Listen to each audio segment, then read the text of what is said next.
Positive एथीइज्म Hindi channel प्रेक्षकों को स्वागत। आज के एपिसोड में संस्कृत के विद्वान सुब्बैया जी गौरा जी के घर आने के बाद क्या हुआ, इस विषय के बारे में बताऊंगी। काकीनाडा में नौकरी छोड़कर बंदर पहुंचना नास्तिक भावनाओं की जीत ही है।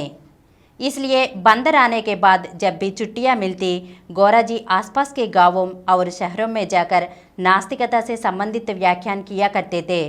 खासकर गुंटूर, कृष्णा और पश्चिम गोदावरी जिलों में नास्तिक प्रचार के लिए बहुत उपयोगी रहे।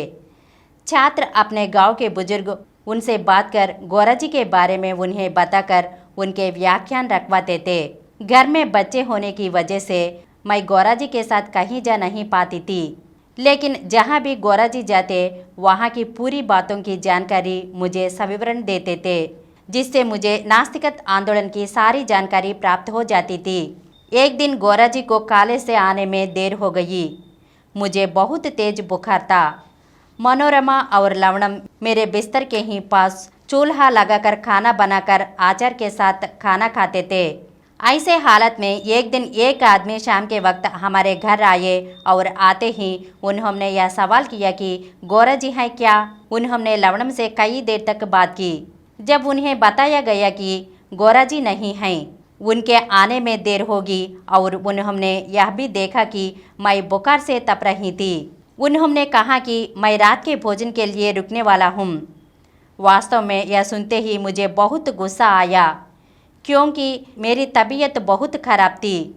लेकिन घर आए मेहमान जिसने खाने के लिए मांगा तो उसको बगैर खाना खिलाए कैसे भेज सकती थी। इसलिए बड़ी मुश्किल से मैंने उठकर खाना बनाया। यह सब वे देख ही रहे थे। इसी बीच वे हमारे घर के दीवार, दरवाजे सभी को परख रहे थे।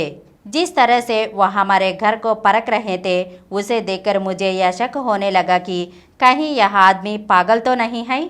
उस आदमी ने मनोरमा और लवणम से यह पूछा कि तुम्हारी जात कौन सी है। दोनों बच्चों ने यही जवाब दिया कि जाति जैसे किसी शब्द के बारे में हम लोग नहीं जानते। कुछ देर के बाद गौरा जी वापस आए। गौरा जी ने उन्हें पहुंचाना। प्रसिद्ध संस्कृत के पंडित सुब्बैया जी थे, जिन्होंने कंकीपाड़ू में हुए सभा में नास्तिकता के ऊपर गौरा जी से कई तरह के सवाल किए थे। गौरा जी के आने में बहुत देर हो गई थी, इसलिए मैंने कहा कि पहले भोजन कर ले, बाद में आराम से बात कर सकते हैं। तेज बुखार के बावजूद भी मैंने उठकर खाना बनाया। इससे बुखार और तेज हो गया। मुझे लगा कि अगर भोजन कर लेंगे तो थोड़ा आराम कर सकती हूँ, जैसे कि हमारी आदत है। मैंने गौरा जी और सुब्बैया जी को रसोई घर में खाना परोसा। भोजन समाप्त होने के बाद बर्तन वहीं छोड़ देने के लिए कहा। मनोरमा ने बाद में झूठे बर्तन उठाए। भोजन समाप्त होने के बाद सुब्बैया जी ने मुझसे माफ़ी मांगी।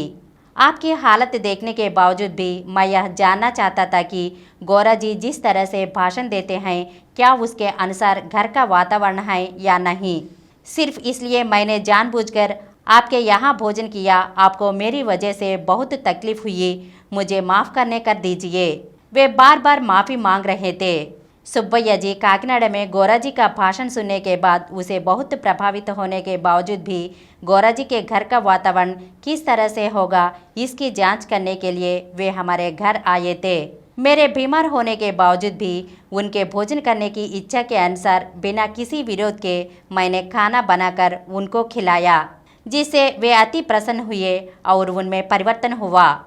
इसके बाद से सुब्बैया जी आजीवन नास्तिक भावनाओं से संपन्न होकर नास्तिकता के प्रचार में दोनों पति पत्नी हमारी पूरी सहायता करने लगे। जब हमारे घर आए थे, घर की छत दीवारें पूरी तरह से परख रहे थे। कारण यह था कि कहीं हमारे घर में किसी तरह के भगवान के चित्र तो नहीं लगे हुए हैं।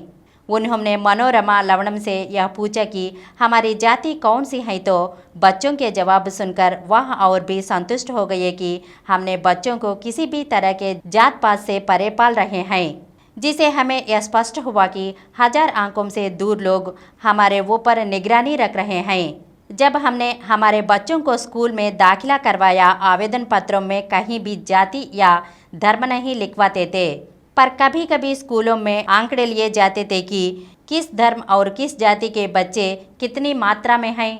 लेडी अंतिल स्कूल में जब मैत्री चौथी कक्षा में पढ़ रही थी, इसी तरह से आंकड़े लिए गए।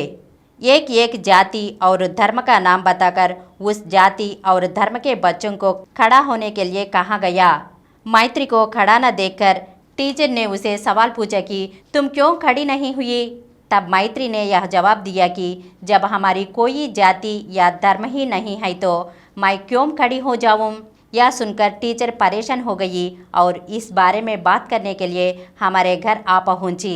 उसका यह सवाल था कि हमने अपने बच्चों को बगैर जाति धर्म के बताए कैसे पाल रहे हैं।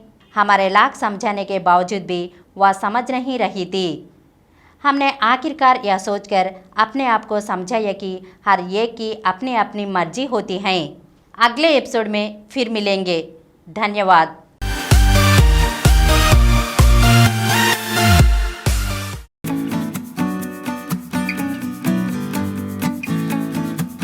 Please download Samaram multi-channel app and watch your favorite channels from your mobile. App available on Google Play Store and subscribe to the channels. For more videos, please subscribe to this channel Positive Atheism and activate the bell icon.